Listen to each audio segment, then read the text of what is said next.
우리는 흔히 내가 발을 딛고 서 있는 이 땅, 그리고 나를 지켜주는 국가라는 존재가 당연히 나의 편일 것이라고 믿습니다. 집이라는 단어가 주는 안온함, 내 가족을 지켜줄 울타리, 그것은 인간이 생존을 위해 본능적으로 매달리는 가장 견고한 환상 중 하나입니다. 하지만 만약 당신이 믿고 있는 그 울타리가 사실은 당신을 보호하기 위해서가 아니라 거대한 포식자의 입맛을 돋우기 위해 세워진 우리에 불과하다면 어떨까요? 비극은 언제나 가장 달콤한 약속 뒤에 숨어 찾아옵니다. 여기 한 나라가 있습니다.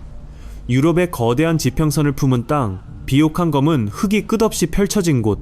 사람들은 이곳을 유럽의 빵바구니라고 불렀습니다. 하지만 이 땅의 진짜 이름은 따로 있었죠. 바로 우크라이나. 슬라브어로 이 말의 뜻은 아주 잔인할 정도로 솔직합니다. 바로 가장자리 혹은 경계선이라는 뜻입니다. 이름부터가 이미 누군가의 중심이 아닌 거대 제국들이 부딪히는 서늘한 칼끝이었던 셈입니다. 오래전부터 전해 내려오는 이 땅에 슬픈 전설이 하나 있습니다. 신이 세상을 만들 때 각 민족에게 땅을 나누어 주었는데 우크라이나 사람들은 가장 마지막에 도착했다고 합니다. 남은 땅의 업자신은 자신이 쓰려고 아껴두었던 가장 비옥하고 아름다운 땅을 내어주었습니다. 하지만 신은 한 가지 경고를 덧붙였죠. 이 땅은 너무나 아름다워 끊임없이 탐욕스러운 자들의 발길이 머물 것이다. 너희는 평생 그 아름다움을 지키기 위해 피를 흘려야 할 것이다. 이 신화는 단순한 이야기가 아니었습니다. 그것은 이 땅에 새겨진 피의 예언이었습니다. 그리고 2024년 현재 우리가 목격하고 있는 처참한 전쟁의 불길, 사람들은 이것이 광기 어린 독재자의 갑작스러운 야욕 때문이라고 말합니다. 혹은 민주주의와 권위주의의 충돌이라고 설명하곤 하죠. 하지만 최근 CIA가 30년 동안 굳게 닫아 걸었던 비밀금고를 열고 먼지 쌓인 문서들을 세상 밖으로 꺼내놓으면서 상황은 완전히 달라졌습니다. 그 누렇게 변색된 문서들 속에는 우리가 뉴스에서 보던 것과는 전혀 다른 아주 소름 끼치고 추악한 진실이 적혀 있었습니다. 이야기는 1991년 거대한 제국 소련이 무너지던 그 어수선한 새벽으로 거슬러 올라갑니다. 당시 우크라이나는 세계 3위의 핵 보유국이었습니다. 미국과 러시아를 통틀어 그 누구도 무시할 수 없는 거대한 칼을 쥐고 있었던 셈이죠. 그런데 이상한 점이 있습니다. 왜 그들은 그 강력한 힘을 스스로 포기했을까요? 당시 서방 세계는 우크라이나에게 다가와 속삭였습니다. 그 위험한 물건은 우리에게 넘겨라. 대신 우리가 너희의 안전을 영원히 보장해주겠다. 이른바 부다페스트 양해각서입니다. 우크라이나는 그 약속을 믿었습니다. 아니, 믿고 싶었을 겁니다. 번영과 평화라는 이름의 독배를 말이죠. 그런데 말입니다. 이번에 해제된 비밀 문서에는 그 당시 미국 수뇌부들이 나누었던 은밀한 대화들이 그대로 기록되어 있었습니다. 겉으로는 평화를 외치던 그들의 눈빛은 사실 우크라이나의 안위에는 관심이 없었습니다.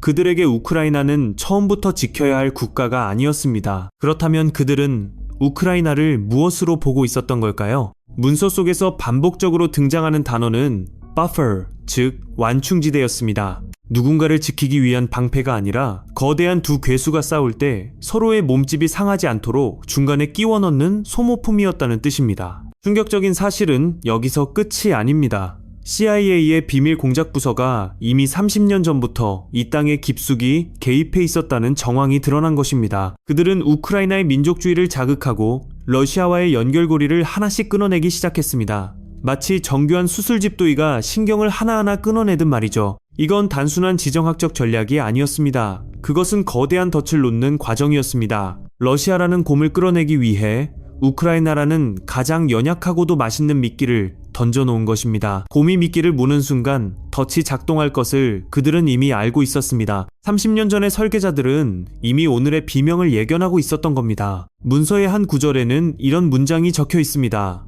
우크라이나의 희생은 불가피할 것이나 그것이 가져올 전략적 이익은 헤아릴 수 없다. 이 서늘한 문장 뒤에 숨겨진 진실은 무엇일까요? 과연 이 전쟁은 막을 수 없었던 재앙이었을까요? 아니면 누군가에 의해 아주 정밀하게 기획된 연극이었을까요? 우리는 이제 그들이 숨겨온 가장 추악한 시나리오의 첫 페이지를 넘기려 합니다. 이 비극의 톱니바퀴가 어떻게 맞물려 돌아가기 시작했는지, 그리고 왜 우크라이나는 결코 그 굴레에서 벗어날 수 없었는지 말입니다. 질문은 여기서부터 시작됩니다. 당신이 만약 30년 전 그 비밀 회의실에 앉아 있었다면 당신은 이 비극적인 체스판 위에서 어떤 선택을 했을까요? 그리고 지금 이 순간에도 누군가의 책상 위에서 우리도 모르는 또 다른 30년의 시나리오가 쓰이고 있다면 어떡하시겠습니까? 하지만 진짜 공포는 아직 시작되지도 않았습니다. 역사는 결코 직선으로 흐르지 않습니다. 그것은 차갑고 정교하게 설계된 거대한 원형의 궤도와 같습니다. 우리가 진보라고 믿었던 사건들, 민중의 외침이 세상을 바꿨다고 믿었던 그 뜨거운 순간들조차 사실은 누군가의 손가락 끝에서 시작된 정교한 도미노의 첫 조각일 뿐이었다는 사실을 깨닫는 순간 우리는 말할 수 없는 무력감에 빠지게 됩니다. 우크라이나의 지난 30년은 바로 그 거짓된 희망이 어떻게 반복되는지를 보여주는 잔혹한 기록물입니다. 2004년 우크라이나의 광장은 온통 주황색으로 물들었습니다. 이른바 오렌지 혁명입니다. 부정선거에 분노한 시민들이 거리로 쏟아져 나왔고 세상은 이를 민주주의의 승리라고 찬양했습니다. 하지만 CIA의 기밀 해제 문서가 가리키는 진실의 방향은 조금 다릅니다. 그곳에는 광장의 열기보다 훨씬 차가운 숫자들이 적혀 있었습니다. 수백만 달러의 자금 지원, NGO라는 이름 뒤에 숨은 심리전 전문가들의 배치, 그리고 여론을 움직이는 정교한 미디어 매뉴얼, 시민들의 순수한 분노는 분명 진짜였습니다. 하지만 그 분노가 향할 방향을 정하고 그 분노의 파도가 가장 높은 곳에서 부서지도록 설계한 것은 국경 너머에 보이지 않는 손들이었습니다. 이것은 우크라이나에만 국한된 이야기가 아닙니다. 중동에서, 동유럽에서 색깔 혁명이라는 이름으로 반복되던 익숙한 패턴이었죠. 사람들은 자신들이 역사의 주인공이라고 믿었지만 실상은 거대한 체스판 위의 폰에 불과했습니다. 문제는 그 결과입니다. 혁명의 환호성이 잦아든 자리에는 언제나 더 깊은 분열과 증오가 싹텄습니다. 친서방과 칠러시아라는 이분법적인 칼날이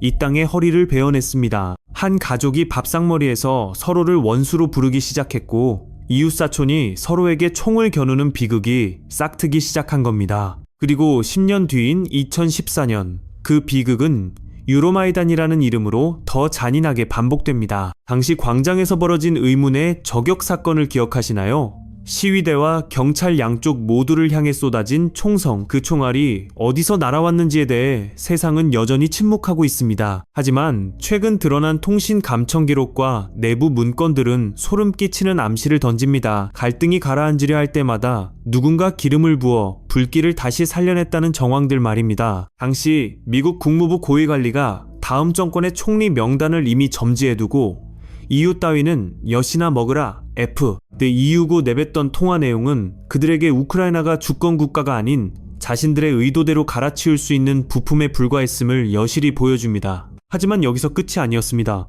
가장 뼈아픈 배신은 평화라는 이름의 가면을 쓰고 찾아왔습니다. 2015년 전쟁을 멈추기 위해 체결된 민스크 협정. 전 세계는 이제야 총성이 멈출 것이라며 안도했습니다. 하지만 훗날 이 협정에 참여했던 서방의 지도자들은 충격적인 고백을 내놓습니다. 그 협정은 평화를 위한 것이 아니었다. 우크라이나가 무장할 시간을 벌어주기 위한 기만책이었다. 독일의 앙겔라 메르켈 전 총리와 프랑스의 프랑수아 올랑드 전 대통령의 입에서 나온 이 말은 우크라이나 국민들에게는 사형 선고나 다름없었습니다. 그들이 평화로운 내일을 꿈꾸며 잠들던 그 시간에도 강대국들은 다음 전쟁의 시나리오를 짜고 있었던 겁니다. 우크라이나를 진정으로 구하려 했던 것이 아니라 러시아라는 거대한 괴물을 더 깊은 수렁으로 끌어들이기 위한 시간 벌기용 미끼로 사용했다는 고백입니다. 이 얼마나 잔인한 역설입니까?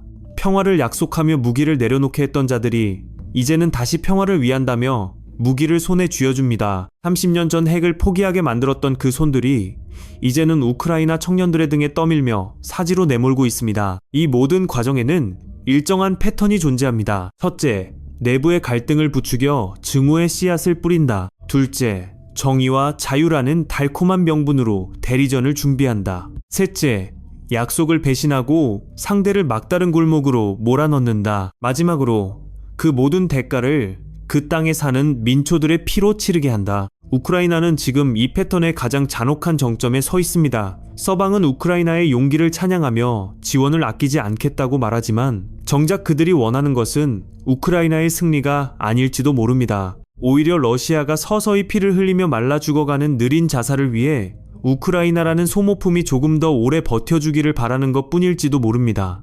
우크라이나의 비옥한 검은 흙은 이제 곡식이 아닌 젊은이들의 시신을 삼키고 있습니다. 그리고 그 핏물 위로 강대국들의 군수산업체들은 유례없는 호황을 누리며 샴페인을 터뜨리고 있죠. 이것이 우연일까요?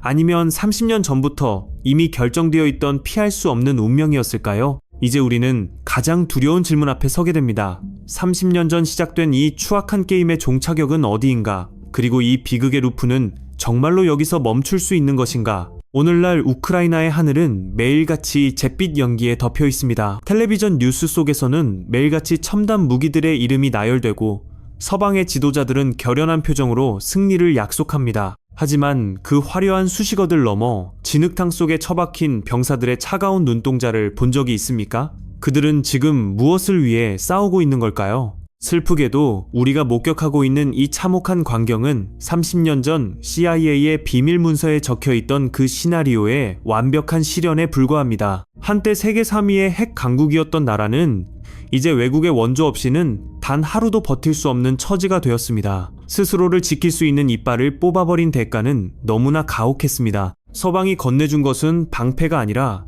결코 멈출 수 없는 도박판의 판돈이었던 셈입니다. 그런데 여기서 소름 끼치는 질문 하나를 던져봐야 합니다.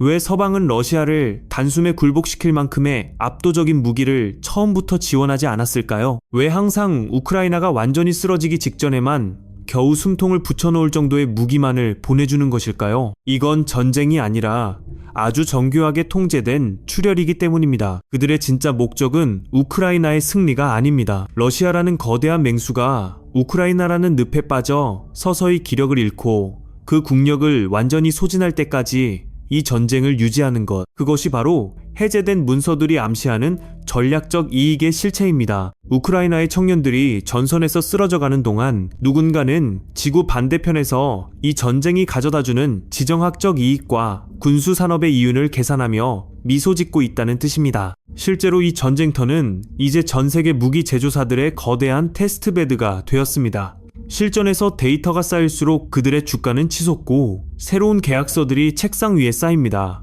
죽음은 누군가에게는 숫자일 뿐이고 비극은 누군가에게는 기회일 뿐입니다. 이쯤 되면 우리는 깨달아야 합니다. 이 전쟁은 결코 갑자기 일어난 불운이 아니라는 사실을 말입니다. 그것은 수십 년 전부터 설계된 거대한 톱니바퀴의 마지막 회전이었습니다. 더 기가 막힌 사실은 이 전쟁이 끝나더라도 비극은 멈추지 않을 것이라는 점입니다. 이미 세계적인 거대 자산운용사들은 우크라이나의 재건이라는 이름으로 이 땅의 알짜배기 자산들을 선점하기 위해 달려들고 있습니다. 전쟁으로 폐허가 된 땅을 다시 세워준다는 명목 아래 우크라이나의 비옥한 영토와 자원들은 이제 서방 자본의 손으로 넘어가게 될 겁니다. 결국 우크라이나 사람들에게 남는 것은 무엇일까요? 핵을 포기하고 얻은 것은 전쟁이었고 전쟁을 견뎌내고 얻은 것은 거대한 빚더미와 자국 자산의 상실입니다. 과거의 역사가 반복되고 있습니다. 19세기의 그레이트 게임이 20세기의 냉전이 이제 21세기의 대리전이라는 이름으로 다시 한번 이 땅을 유린하고 있습니다. 강대국들의 이해관계라는 거대한 파도 앞에서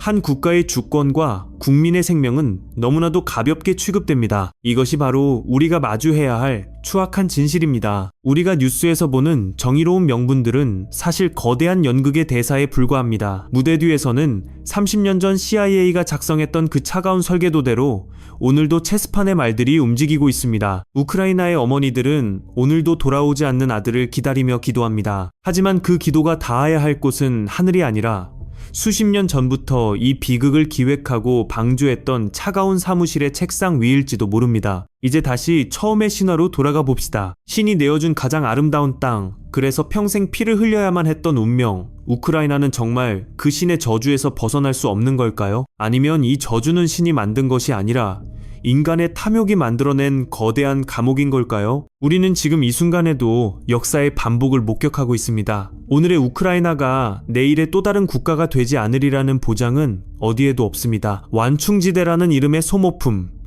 미끼라는 이름의 동맹, 그 잔혹한 수식어들이 다음에는 누구를 향하게 될지 그 누구도 장담할 수 없습니다. 역사는 우리에게 경고합니다. 누군가 당신에게 평화를 약속하며 당신의 칼을 버리라고 말할 때, 그리고 당신의 분노를 대신 사주겠다고 속삭일 때, 그때가 바로 당신의 운명이 타인의 손에 넘어가는 순간이라는 것을 말입니다. 30년의 봉인이 해제된 지금 우리는 그 문서들 사이에서 피냄새를 맡습니다. 그것은 과거의 기록이 아니라 어쩌면 우리 모두의 미래에 대한 예고장일지도 모릅니다. 이 거대한 비극의 루프는 여기서 멈출 수 있을까요? 아니면 우리는 또다시 30년 뒤에 오늘 우리가 믿었던 거짓말들이 어떻게 해제되는지를 목격하며 허망한 눈물을 흘리게 될까요? 비극의 수레바퀴는 오늘도 소리 없이 굴러가고 있습니다. 이번에는 다를까요?